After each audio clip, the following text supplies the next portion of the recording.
Jenis limfoma non-Hodgkin, dan jenis ini lebih umum dibandingkan limfoma Hodgkin. Gejala umum dari limfoma berupa pembekakan pada kelenjar getah bening di daerah leher, ketiak, dan juga selangkangan.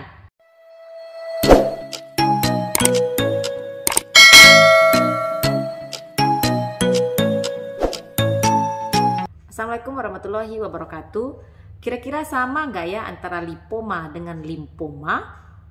Kedua hal tersebut sangat-sangat jauh berbeda. Apa sih limfoma itu? Apa yang menyebabkan orang bisa mengalami limfoma? Jadi limfoma ini merupakan nama lain dari kanker getah bening. Yang namanya kanker berarti berbeda dengan tumor jinak. Kanker merupakan tumor ganas. Kanker terjadi ketika sel-sel normal yang sehat mulai tumbuh di luar kendali dan terus tumbuh dan menghentikan sel-sel normal untuk bekerja. Limfoma merupakan sejenis kanker yang dimulai dari sistem limfatik. Sistem limfatik ini merupakan bagian penting dari sistem pertahanan tubuh. Sistem limfatik menghasilkan limfosit atau sel darah putih yang melawan patogen, bakteri, dan sejenisnya. Jika terjadi infeksi, maka sel limfosit inilah yang sebagai benteng pertahanannya. Dia akan melacak ke seluruh tubuh untuk melihat apakah ada infeksi yang menyerang tubuh atau tidak. Jika ada, mungkin kalian pernah mengalami bahwa kelenjar getah bening di area leher menjadi membesar dan juga nyeri. Namun hal ini merupakan respon normal tubuh untuk memberantas infeksi sehingga sel-sel limfosit di dalam kelenjar getah bening ini akan bertambah besar ukurannya dan juga jumlahnya. Hal ini untuk membantu memberantas infeksi tersebut. Dan setelah infeksi ini diberantas, maka kelenjar getah bening ini akan menyusut kembali ke ukuran normalnya. Ada dua jenis limfosit, sel T dan juga sel B. Dan limfoma terjadi ketika salah satu jenis limfosit tersebut tumbuh dan berkembang biak secara tidak terkendali. Dan seringkali sel-sel abnormal ini menumpuk dan akan menyebabkan tumor di kelenjar getah bening yang sebenarnya terdapat di seluruh tubuh kita. Jadi sel limfoma ini bisa berkumpul di mana saja. Ada berbagai jenis limfoma, namun sebenarnya ada dua kategori utama. Pertama, limfoma Hodgkin. Jenis limfoma ini merupakan jenis limfoma yang tidak umum dan biasanya dimulai di kelenjar getah bening di area leher, dada, dan di bawah lengan. Kemudian ada jenis limfoma non-Hodgkin, dan jenis ini lebih umum dibandingkan limfoma Hodgkin. Meskipun limfoma Hodgkin dan limfoma non-Hodgkin dapat terjadi pada siapa saja, namun pada limfoma non-Hodgkin, risiko meningkat sering bertambah karena faktor usia. Seringkali terjadi pada usia di atas 65 tahun. Sementara pada limfoma Hodgkin, seringkali terjadi pada orang dewasa muda sekitar 20-40 tahun dan juga pada usia di atas 55 tahun. Dan tentunya sering terjadi pada orang dengan sistem kekebalan tubuh yang lemah.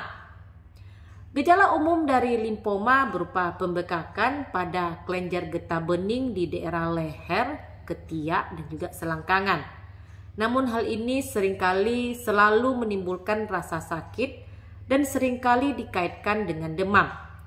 Demam bisa mencapai 39,5 derajat Celcius selama lebih dari 2 hari, atau demam bisa datang kembali dalam beberapa hari. Terjadi penurunan berat badan yang tidak dapat dijelaskan. Mungkin kalian kehilangan 10% dari total berat badan selama 6 bulan tanpa diet atau tanpa olahraga. Mungkin mengalami keringat pada malam hari yang terkadang menggigil, dan keringat ini sangat deras sehingga saat bangun tidur menemukan baju dan spray yang sudah basah. Kelelahan yang terus-menerus setiap saat walaupun setelah bangun tidur. Sesak napas, dan pasien dengan limfoma Hodgkin mungkin mengalami kulit yang gatal. Namun bukan berarti jika kalian mengalami beberapa gejala ini berarti kalian mengalami limfoma. Tentu saja tidak sama sekali. Sangat penting untuk menemui dokter jika kalian mengalami gejala yang berulang. Dokter akan melakukan serangkaian pemeriksaan fisik dan mungkin akan melakukan biopsi untuk mengambil jaringan untuk diperiksa ke bagian laboratorium. Jika ditemukan limfoma, nanti akan dilakukan tes darah dan juga pencitraan tertentu untuk mempelajari lebih lanjut tentang kondisi kalian dan merencanakan pengobatan selanjutnya. Pengobatan akan bervariasi berdasarkan jenis limfoma dan juga stadium limfoma, agresivitas dari kanker, usia, serta kesehatan kalian secara keseluruhan.